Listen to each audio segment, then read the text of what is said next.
لو وضعت ضفدع في ماء ساخن سيقفز فورا، لكن لو وضعته في ماء بارد وبدأت تسخن المية تدريجيا هيفضل مكانه. هيتكيف مع كل درجة حرارة جديدة لحد ما الخطر يبقى أمر واقع. وده لأن التغيير بيحصل ببطء بشكل يؤدي إلى الاعتياد بدون استشعار الخطر. عقلنا بيشتغل بنفس الآلية، تخيل. التكيف المتدرج بيخلينا نتعايش مع انحراف بسيط عن المسار الصحيح لحد ما الانحراف بيبقى هو الطبيعي. ده بيفسر ليه انحراف المعايير بيحصل على مراحل متعددة، مش فجأة. خطوة صغيرة ممكن تكون غير ملحوظة تصبح المعيار الجديد.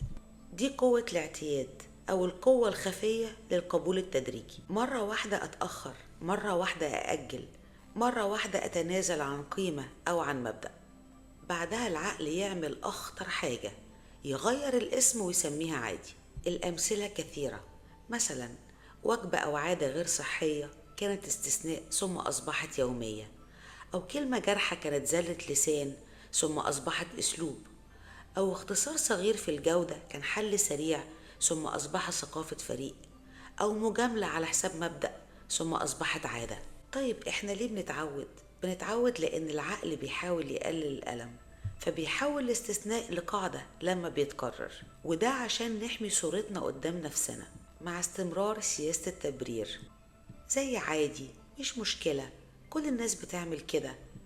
الكلمات دي تعتبر إشارة إنذار. كل واحد فينا محتاج يسأل نفسه، هل أصبحت بقول لنفسي كتير مش مشكلة؟ هل التبرير بقى أكتر من المحاسبة؟ هل الحدود اللي كانت واضحة أصبحت مرنة؟ هل بتجنب مواجهة حقيقة معينة لأني مش عايز أشعر بالألم؟ وهل احترامي لنفسي بدأ يقل تدريجيا؟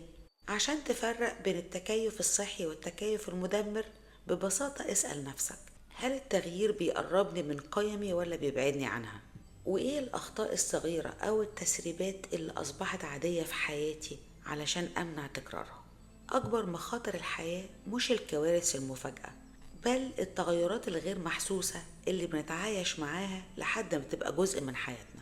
لمنع القبول التدريجي أو التسريبات الصغيرة في وجهة نظري، القرآن الكريم تضمن آيات واضحة تنهى عن الاقتراب من المقدمات اللي ممكن تؤدي إلى الخطأ. باستخدام كلمة لا تقربوا. لا تقربوا معناها اقطع الطريق تماما من أوله، وقف المسار قبل أول خطوة، قبل أن يتحول الخطأ إلى تقبل ثم إلى اعتياد. زي ما أي تدهور كبير بيبدأ بتنازل صغير، أي تغيير جذري بيبدأ بوعي، حتى لو كان وعي صغير في بدايته. بتمنى لكم كل التوفيق والنجاح.